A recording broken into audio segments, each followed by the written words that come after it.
Case বিসর্জন করে যে মহিলা আজকে প্রতিবাদ করলেন, এই বোনটি, এই মেয়েটি, এটি কি আমাদের বাংলার মেয়ে নয়?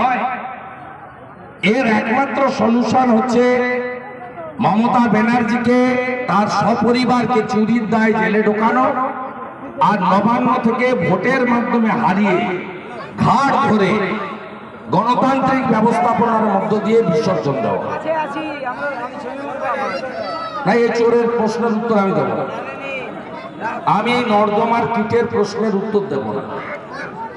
আমি নর্দমার কিট 3.5 বছরের জেল খাটা সারদার মাল, তার কোনো প্রশ্নের উত্তর দেব না। জয় শ্রীরাম।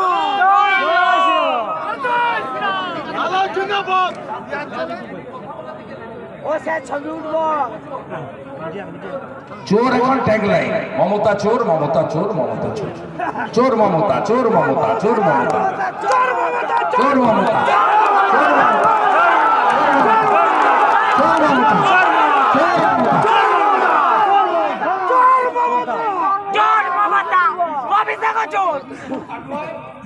শুধু কাটোয়ায় নয়, সুশান্ত ঘোষ জানেন তার এলাকাতে গতকাল খানাকুলেও একজন কৃষকের আত্মহত্যা করতে বাধ্য হয়েছে।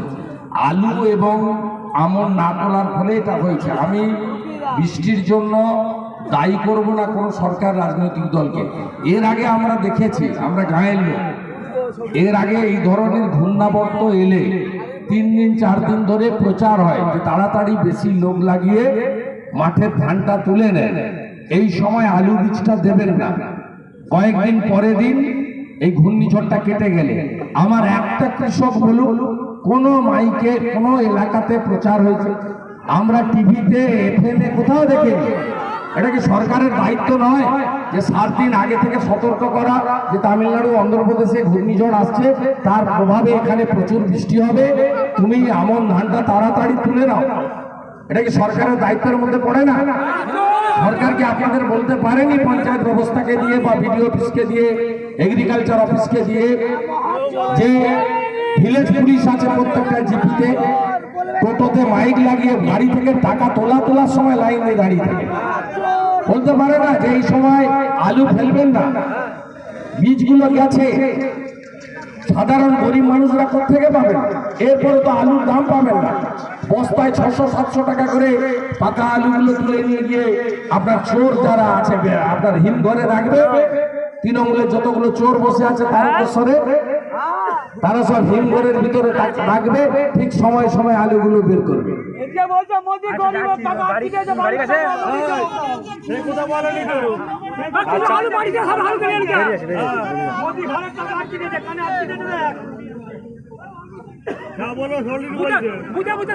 প্রথম কথা আমি আপনাকে বলি, যুক্তরাষ্ট্রীয় পরিকাঠামোতে যে কোনো মুখ্যমন্ত্রী দিল্লিতে গিয়ে প্রধানমন্ত্রীর অ্যাপয়েন্টমেন্ট চাইলে প্রধানমন্ত্রী দেন।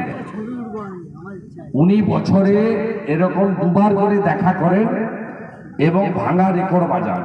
পশ্চিমবাংলার মিডিয়া এটাকে প্রত্যেকবার এমনভাবে ফলাও করে যে ভাইপো অমুক করছে, তা ভাইপো 1 নভেম্বর থেকে বসবে বলেছিল, কোথায়? সেটা নিয়ে তো আপনারা বলেন না।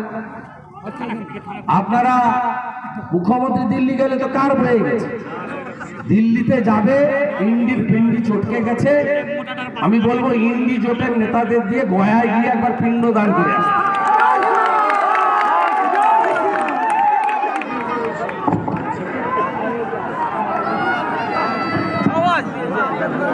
অসংখ্য ধন্যবাদ শুভেন্দুদাকে।